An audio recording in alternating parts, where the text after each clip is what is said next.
Good morning students, मैं हूँ आपकी मेंटर गीता और आज की वीडियो में पढ़ने वाले हैं क्लास 9 का चैप्टर नंबर 5 और उसकी exercise 5.1।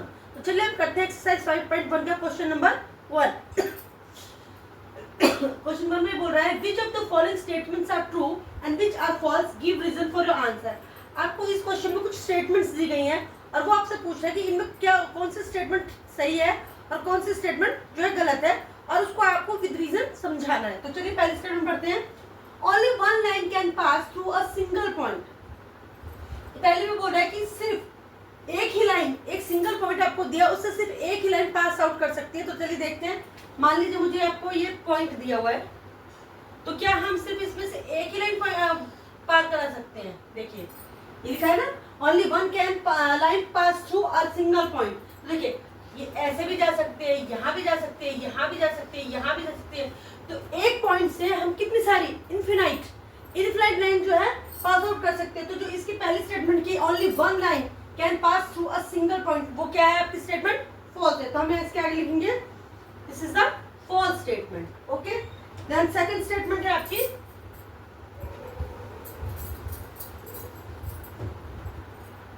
there are an infinite numbers of line which can pass through two distinct point। अब देखिए पहले में उसने दिया था कि एक पॉइंट आपको दिया है, तो क्या सिर्फ उससे एक ही लाइन पास आउट कर सकती है? और दूसरे में आपसे पूछ रहे हैं कि आपको दो पॉइंट्स दिए हैं, तो क्या उसमें से infinite numbers of line pass out कर सकते हैं? तो चलिए देखते हैं। ये मेरे पास एक पॉइंट ये रहा, ये पॉइंट एक ये रहा, ठीक है। हम इन दोनों से पास करा दें तो हम इसमें से कितनी लाइन पास करा सकते हैं? अगर हम ये करते तो ये नहीं आती, यहाँ भी करते तो ये, तो हम दो पॉइंट, अगर हमें सिर्फ दो पॉइंट दिए हैं तो उसमें से कितनी लाइन पास आउट कर सकती है? Only one. तो जो इसकी सेकंड स्टेटमेंट है there are an infinite numbers of line which can pass through two distinct point is also a false statement. हम इसके आगे भी क्या लिखेंगे? This is the false statement.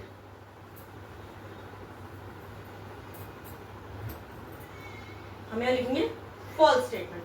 अब देखिए third, a terminated line can be produced indefinitely on both the side. तो ये हमने क्या था अभी पोस्टुलेट जो पढ़े थे, उस पोस्टुलेट के सेकंड पोस्टुलेट में दिया था a terminated line can be produced indefinitely on both the side. देखिए मान लीजिए मेरे पास ये एक लाइन है, ये ए है, ये बी है, ये एक क्या है आपकी, ये एक टर्मिनेटेड लाइन है, ठीक है, जिसकी आपने कोई मेजरमेंट दी।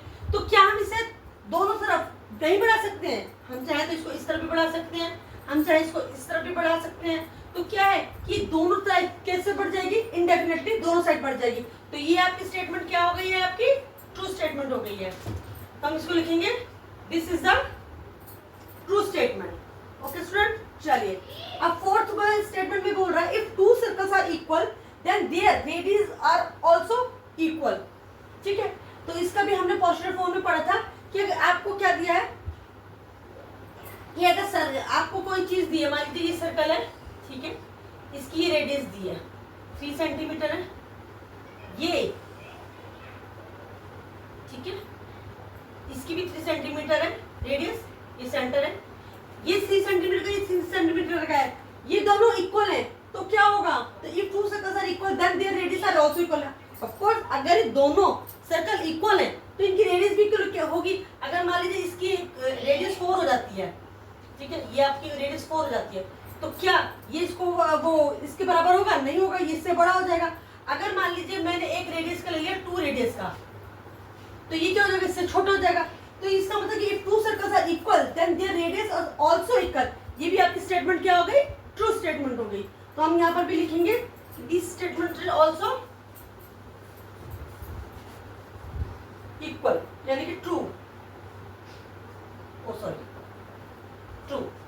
चलिए अब फिफ्थ में बोल रहा है in figure 5.9 if A B is equal to P Q and P Q is equal to X Y then A B is equal to X Y.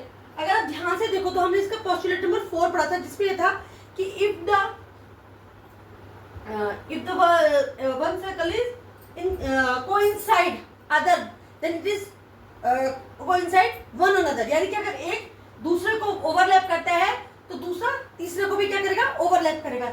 यानी कि मान लीजिए आपको दिया ए बी, ठीक है, ए बी बराबर किसके? पी क्यू के।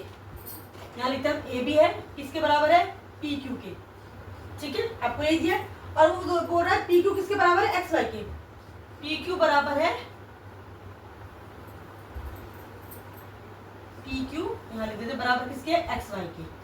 अगर पी ए भी बराबर है एक्स पी क्यू के और पी क्यू भी बराबर है एक्स वाई के, तो एक्स वाई क्या हो जाएगा, ऑब्वियसली कि वो ए बी के क्या हो जाएगा, इक्वल हो जाएगा। तो ये आपकी जो स्टेटमेंट है वो भी आपकी क्या है, ट्रू स्टेटमेंट है। क्या है स्टूडेंट्स, ट्रू स्टेटमेंट।